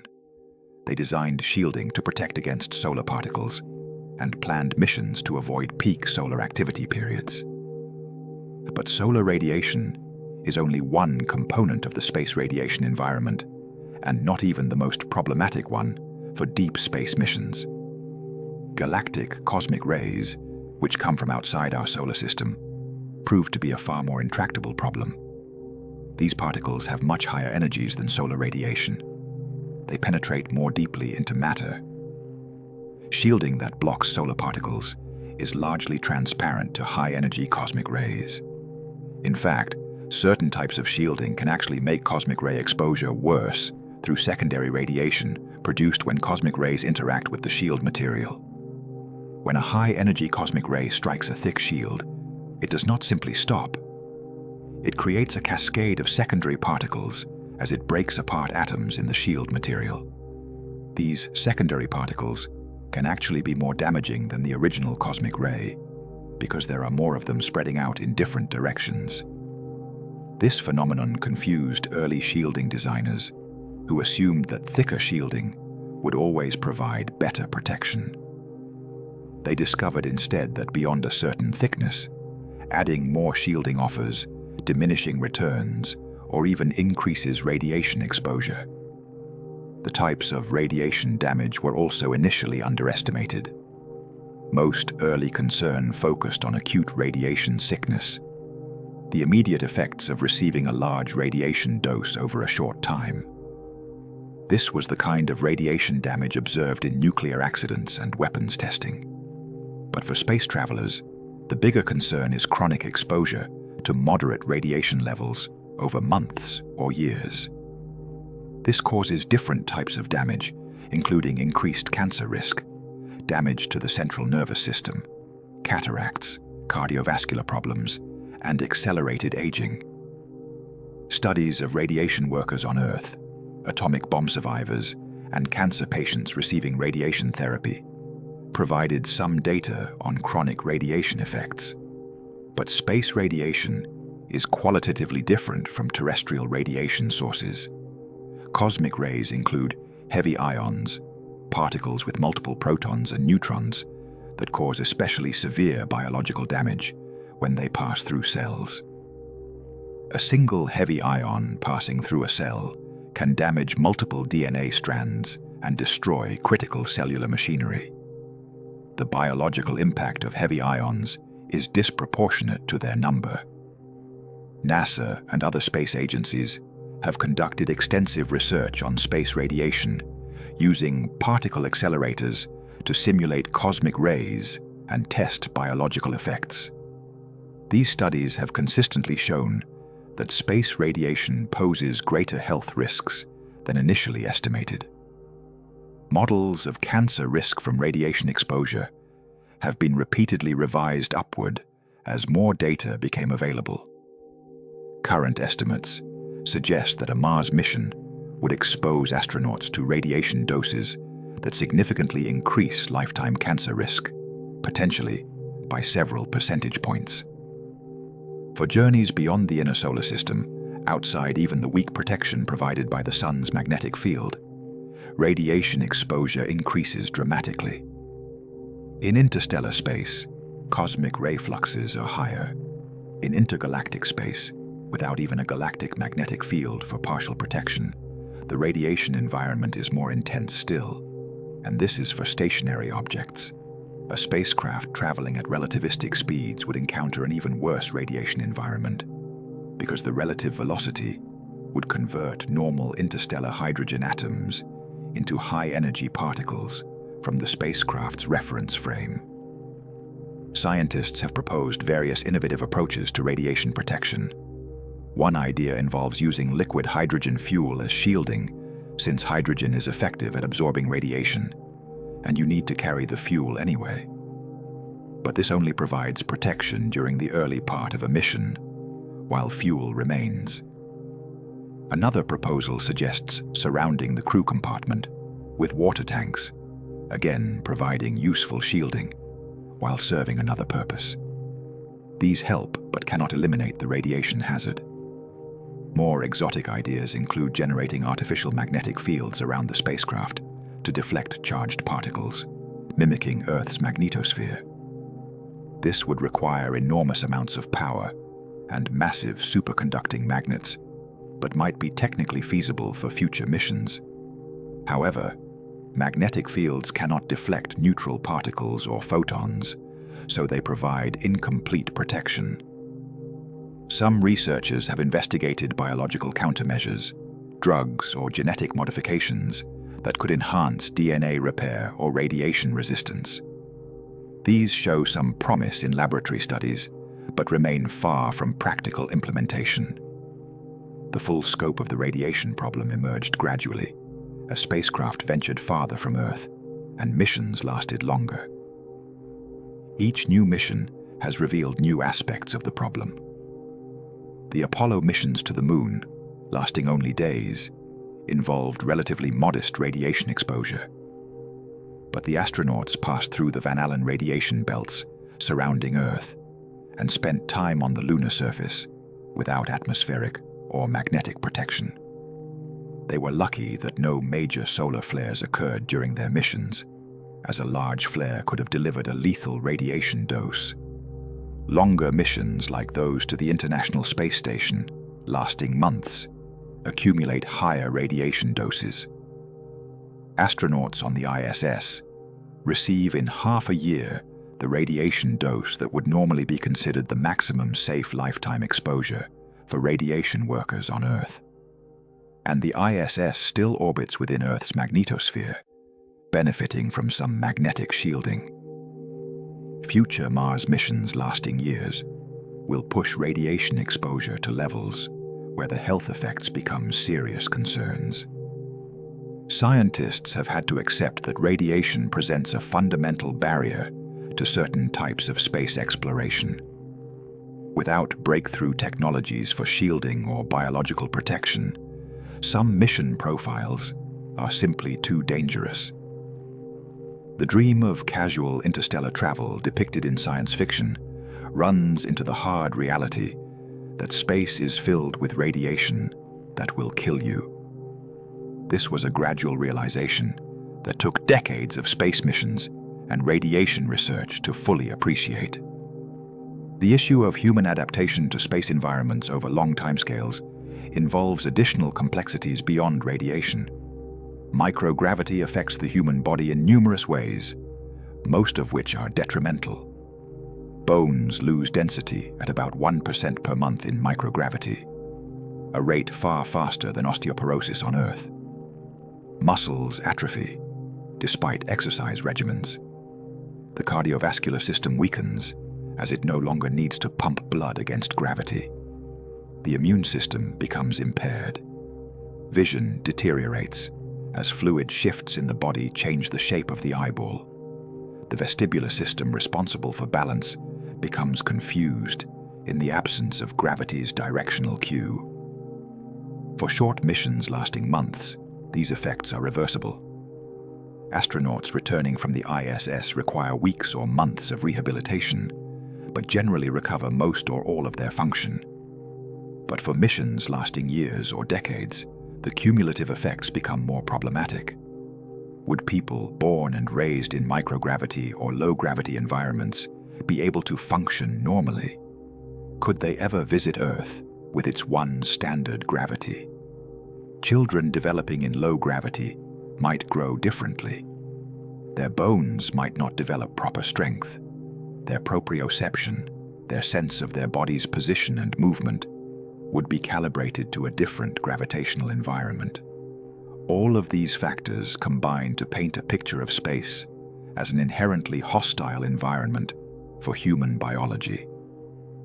We evolved every aspect of our physiology in Earth's gravity, with Earth's atmospheric pressure and composition, protected by Earth's magnetic field and atmosphere. Removing these conditions that shaped our evolution creates numerous problems, some obvious and others subtle. The scientists who began seriously studying human space adaptation in the 1960s started with optimism that these problems could be solved through engineering and medicine. Decades later, having sent hundreds of people into space and accumulated years of data, we understand that the problems are deeper and more fundamental than initially appeared. The journey continues, and we are privileged to be part of it, here and now, looking up at the stars and wondering, always wondering, what comes next in this greatest adventure of all, the quest to understand the universe and our place within it. Communication across cosmic distances presents another category of problems that scientists underestimated for many years.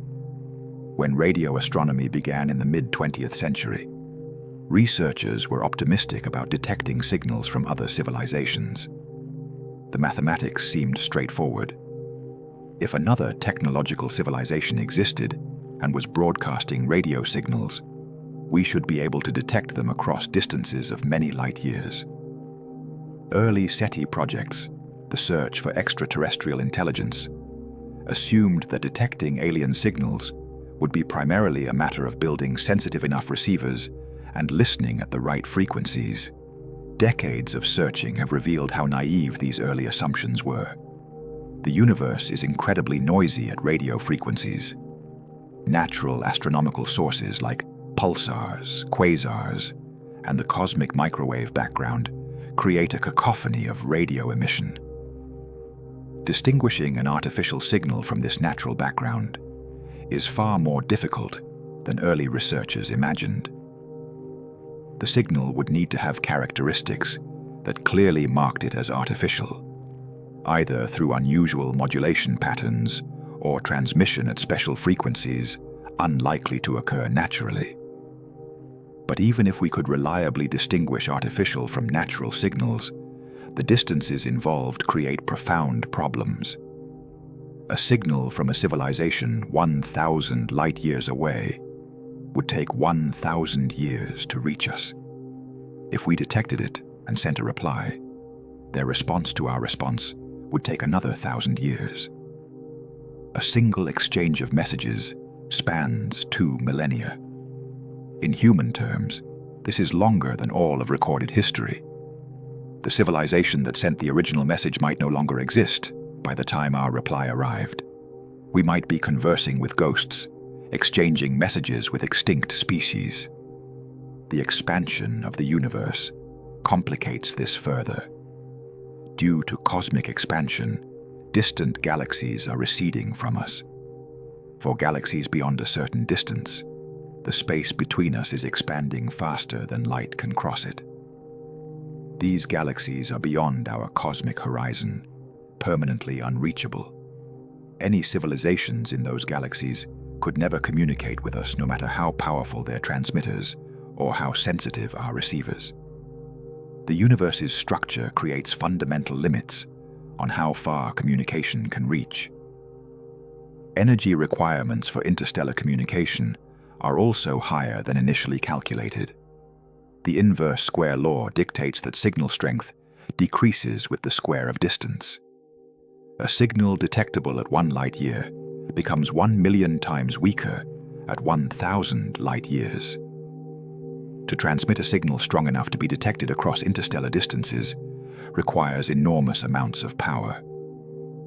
The Arecibo Observatory in Puerto Rico, before its collapse, transmitted the most powerful radio signal ever deliberately sent into space. Despite using millions of watts of power, that signal would be barely detectable at the nearest stars, with receivers comparable to our own. For intergalactic communication, the power requirements become absurd. To send a detectable signal to Andromeda would require transmitters vastly more powerful than anything humanity has built or could feasibly build. You would need to dedicate the output of multiple power plants solely to transmitting a signal that would take 2.5 million years to arrive and another 2.5 million years to receive a reply. The energy investment for a single exchange of messages exceeds the total energy humanity has used throughout all of history. Scientists have also come to better understand the challenges of actually decoding a message from an alien civilization. Human languages depend on shared cultural context, agreed upon meanings of symbols, and common reference points. An alien civilization would have none of these commonalities with us. They might think in ways so different from human cognition that their messages would be incomprehensible to us, even if we could detect them.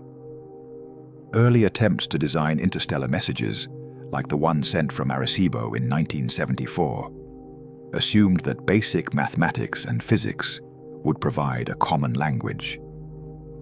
But even human mathematicians using different notational systems sometimes struggle to understand each other's work. Bridging the gap to truly alien minds might be impossible. The Fermi paradox, which asks why we have not detected any signs of alien civilizations, despite the high probability that they exist, has grown more puzzling with each passing decade. Early formulations of the Drake equation, which estimates the number of communicating civilizations in the galaxy, often produced optimistic numbers. With hundreds of billions of stars in the Milky Way and billions of years for life to evolve, it seemed almost certain that many technological civilizations should exist. Yet our searches have found nothing. The sky is silent. Various solutions to the Fermi paradox have been proposed. Perhaps life is extremely rare, arising only under very specific and unlikely conditions. Perhaps intelligence is rare even when life exists. Perhaps technological civilizations inevitably destroy themselves shortly after developing radio communication, leaving only a brief window during which they could be detected. Perhaps aliens deliberately avoid contact with primitive civilizations like ours. Perhaps they communicate using technologies we have not discovered. Perhaps they exist as artificial intelligences or uploaded minds that think on timescales and in ways we cannot detect. None of these explanations can be ruled out, but none are entirely satisfying either. And that perhaps is the deepest lesson from examining the problems that confused scientists over the years. The universe is knowable, but not easily known. It rewards patience, rigor, creativity, and persistence.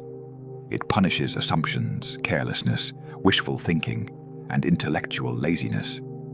It is indifferent to our desires, but responsive to our efforts. And in that revelation, in that hard-won understanding, we find something worth having, knowledge that connects us to the cosmos and shows us our place within it.